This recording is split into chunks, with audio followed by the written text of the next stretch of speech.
Alright kids, during the 2022 MTV Video Music Awards, rapper Jack Harlow took home the Moon Person for Song of the Summer with his hit First Class, featuring Fergie. That award was one of 4 for Jack Harlow, which was the most of any artist. He was the biggest winner that night. Now, I haven't watched the VMAs since high school, telling, but when I saw all of this on the internet, I questioned what was going on. Not only because I heard that song, and I listened to that album, but in a world where Beyonce dropped Renaissance in July, the summer, how could Break My Soul not be Song of the Summer? It's not like the VMAs has an academy. Winners are chosen by fan vote. And I'm not trying to diss Jack Harlow. This proves that he has the adoration of his fans and respect from his peers. This dude is killing it. He's only 24. This year alone, 2022, in addition to winning VMA awards, he co-hosted the show. He dropped an album, Come Home the Kids Miss You, and it debuted at number 3 on the Billboard 200 charts. That single, First Class, topped the charts, and this Saturday, he's going to be the guest celebrity picker on College Game Day. He has a collab with New Balance. This after playing in the NBA Celebrity All-Star Game. Not a very good basketball player, though. Yes, I meant that to be a diss. So then I wondered, is this the white boy summer prophecy from a year ago being fulfilled? Hey guys, look, I just wanted to tap in really quick. I just got this feeling, man, that this summer is, it's about to be a white boy summer.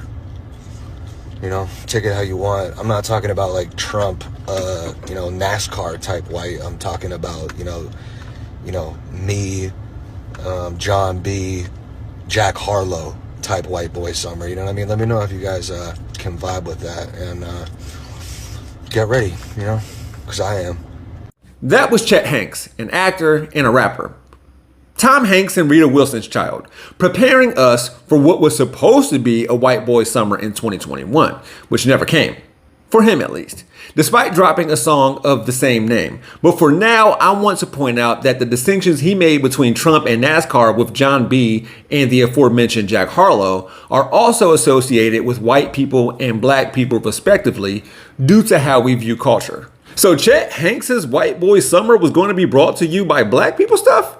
Just like it did for John B. with R&B in the 90s and Jack Harlow with hip hop now, today. I mean, the phrase in and of itself, white boy summer, is built off of hot girl summer, which was established by Megan Thee Stallion. But if there were an award for white boy summer, I would like to nominate someone whose foundation isn't rooted in black culture. 20 years almost. You have a dad, that's cool. Yeah. Congratulations. Thank What's you. that like? What'd you say? Comedian and actor Pete Davidson, who doesn't do black people stuff, unless we, never mind.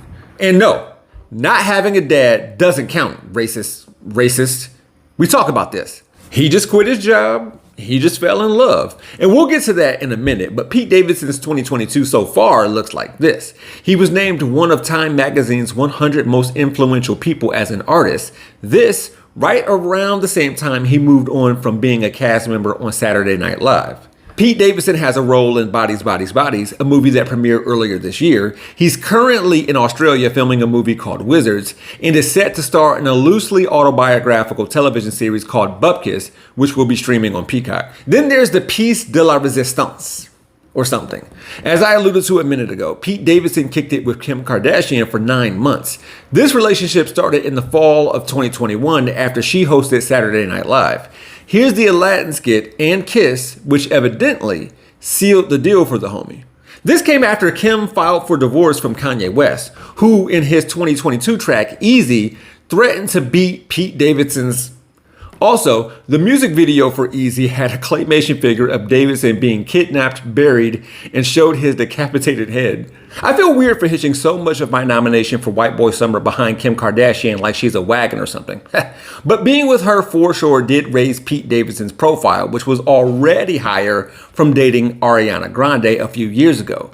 This dude keeps a fine woman so much that there was even a try not to date Pete Davidson challenge. Everybody lost.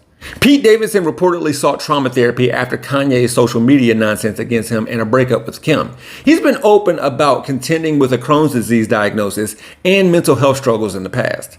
I should add, in his Time 100 essay paying tribute to Pete Davidson, his friend, Jack Harlow said, Pete's appeal to the world has everything to do with his authenticity. He doesn't try to hide the person that he is. It's a classic recipe for success and connection.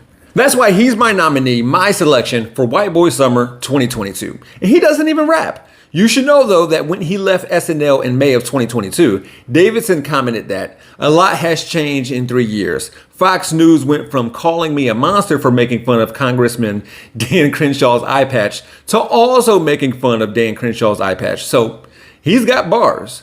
I mean, yeah, he makes appearances on Machine Gun Kelly's albums doing his thing on skits and interludes. But before I continue, speaking of White Boy Summer and doing black people stuff, MGK used to, but now he's, and I'm by no means trying to say that Machine Gun Kelly, John B., or Jack Harlow for that matter, Chet Hanks maybe, aren't being their true authentic selves. And Jack Harlow deserves every accolade he gets, not least of which is supporting Lil Nas X when homophobes were calling him, well, an industry plant.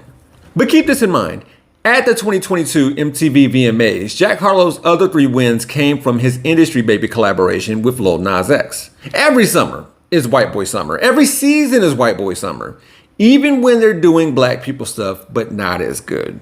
But we gonna be all right.